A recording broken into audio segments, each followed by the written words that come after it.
In a genre all about subverting expectations, it stands to reason that horror games make liberal use of plot twists. The horror games in this rundown all feature twists which slowly unfurl as the player progresses, oftentimes revealing prior tragedy as the secret driver behind the game's narrative. With plot twists discussed at length in this feature, there will of course be spoilers. Skip a section if you've not yet played the games mentioned. James's manifestations in Silent Hill 2. A classic plot reveal every non-player of Konami Classic Silent Hills 2 might have heard of. Throughout James Sunderland's trek through the eponymous fog-strewn town in search for his dead wife Mary, whom he received a mysterious posthumous letter from, he routinely encounters all manner of warped monsters, twisted, torsoless mannequins, bubble-headed nurses, and perhaps the most bone-chilling of all, the butcher-clad Pyramid Head. Towards the game's end, it's revealed that these monsters are in fact physical manifestations of James' guilt and frustration. For after he euthanized his terminally ill wife, he was left riddled with trauma, repressing to such an extent that the town's horrifying monsters were the only way his conscience could seep out. Isaac's hallucinations in Dead Space. Dead Space player character Isaac Clarke battles hordes of undead creatures known as necromorphs who have infested the interstellar mining ship USG Ishimura. Clarke is sent aboard to investigate and repair the Ishimura, unbeknownst to him walking into a nightmare, but also he's on a personal mission to locate and rescue his missing girlfriend Nicole after receiving a video message from her before the chaos broke loose. He finds her, and together they deliver the marker to the pedestal chamber. Except, Nicole is already dead. Her video cut short before tragic suicide, and her appearance is mere hallucination orchestrated by the marker to manipulate Clarke into returning to the planet. The Thin Man's origins in Little Nightmares 2. The main antagonist in Little Nightmares 2 is calm and unsettling, patiently stalking Mono and Six throughout the Pale City. Towards the game's end in the Black Tower with Mono recovering Six in bewildered state, the pair flee, only for Six to abandon Mono during the escape.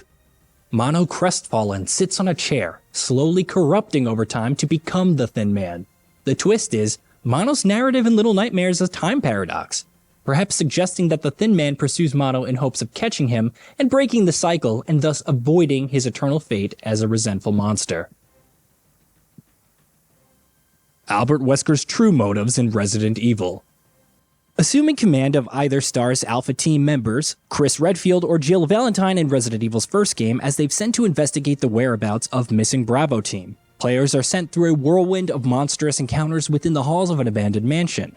As the story continues, it's revealed that the nefarious Umbrella Corporation are behind the series of bizarre murders and mutated zombies due to their T-virus research.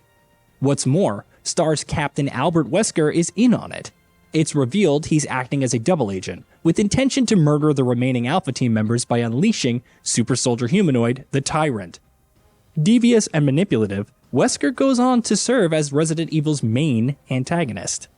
The Huddle at the end of Inside. Throughout Inside, the playable unnamed boy ventures deeper into dystopic environments, marshlands, flooded brutalist chambers, mysterious monochrome townscapes, unknowable research facilities, his journey culminating in a merging of flesh and limbs when assuming control of the scientist-created Huddle, which had existed up to this point suspended in a huge water chamber. There are numerous theories behind the meaning of Inside, what the Huddle represents, and what the facility's true purpose is.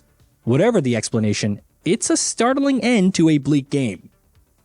Wendigos in Until Dawn. The outset of interactive horror drama Until Dawn appears to closely follow long-established tropes of teen horror movies. A group of youngins head to the remote cabins in the woods. Spooky stuff goes down. The setup is excursion organizer Josh's sisters went missing in the woods beyond the cabin just 12 months prior and are now presumed dead. Josh blames the group for their demise, so by bringing them back out to the same cabin, it's opportunity for him to enact an elaborate prank. The spooky goings-on are orchestrated by Josh as revenge. However, this is before we learn the true fate of Josh's sisters, Hannah and Beth. After falling off a cliff together, Hannah resorts to eating Beth, who died in the fall, thereby enacting the curse of the Wendigo, transforming her into a cannibalistic feral creature.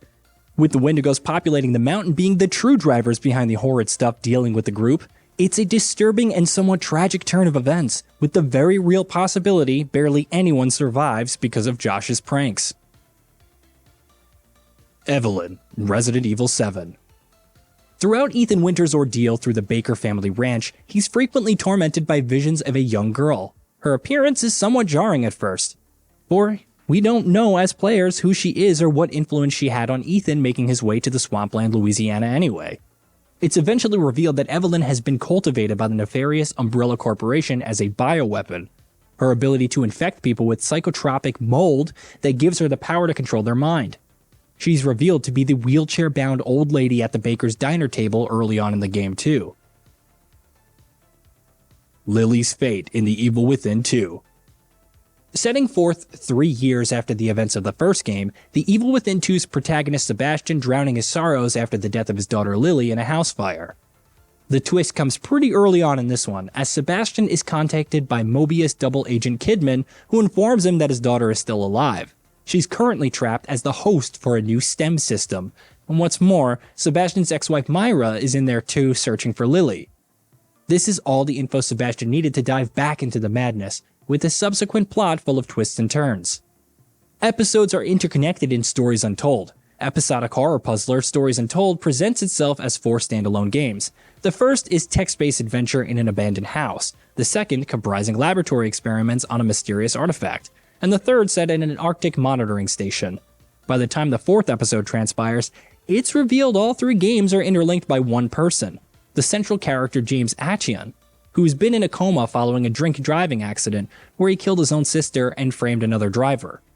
The games, you see, are ruminations on his guilt designed to ignite the memory surrounding his misdemeanors. Carver is Ellis in Blair Witch. Ostensibly a game about PTSD, Bloober Team's Blair Witch survival game follows former cop Ellis Lynch as he searches the Black Hills forest for a missing boy. Along the way, Ellis's PTSD gradually rips his psyche out of reality, revealing Ellis is struggling to come to terms with him accidentally killing an innocent woman and leading his squad to death. Upon confronting the young boy's abductor, a disheveled man named Carver, it becomes clear that the clues throughout the game point to Ellis and Carver being the same person. This is all but confirmed if the player chooses to kill Carver at the end, with Ellis's reflection showing Carver's face staring back at him. You play as a typhoon all along in Prey. Player character Morgan Yu spends the entirety of 2017's Prey helping survivors aboard research station Talos 1, whilst investigating the hostile alien species known as the Typhoon. The end goal is to eliminate the Typhoon all along, with Morgan choosing to either destroy the station or activate a device that'll kill the Typhoon, but leave Talos 1 intact. Well, in a post-credits scene, it turns out that Morgan is in fact a captured Typhoon implanted with Morgan's memories with the purpose of teaching it complex human emotions such as empathy. Depending on player choice throughout Prey, Morgan will be destroyed if not deemed empathetic enough or will be set free as his first steps towards world peace. Main characters are swapped in the Witch's House. The Witch's House begins with Viola trapped in a forest entering a creepy house once inhabited by Ellen. Now Ellen, it turns out, is a witch whom, after killing her parents, makes a deal with a demon to rid her body of sickness should she feed it enough souls. Well, it turns out that tricky witch Ellen switched bodies with pure innocent Viola before the events of the game, thereby trapping Viola in the diseased witch's body, with Ellen now utilizing the young, healthy body of Viola to escape the house. It's a sad twist made even more tragic with Viola's father taking Viola home, unbeknownst to him that his daughter's mind is now occupied by Ellen the Witch. Reversed Fates in Fatal Frame 2 Crimson Butterfly. This Japanese survival horror dates all the way back to 2003, and in it is a story that follows twin girls Mio and Mayu as they encounter creepy paranormal apparitions in their home village. With Mio, the youngest of the pair, eventually destined to die to satiate the village's spirits after a ritual failed. At least, that's what's implied throughout. However, the spirits believe the elder twin is born second, thereby condemning Mayu to death. There are multiple endings in Fatal Frame 2, with the Crimson Butterfly ending encompassing Mio killing Mayu to enact the ritual. Did you know that we at Gaming Bolt upload new videos every day? Stick around, drop a like, subscribe, and let us know what kind of content you'd like to see in the future with a comment below.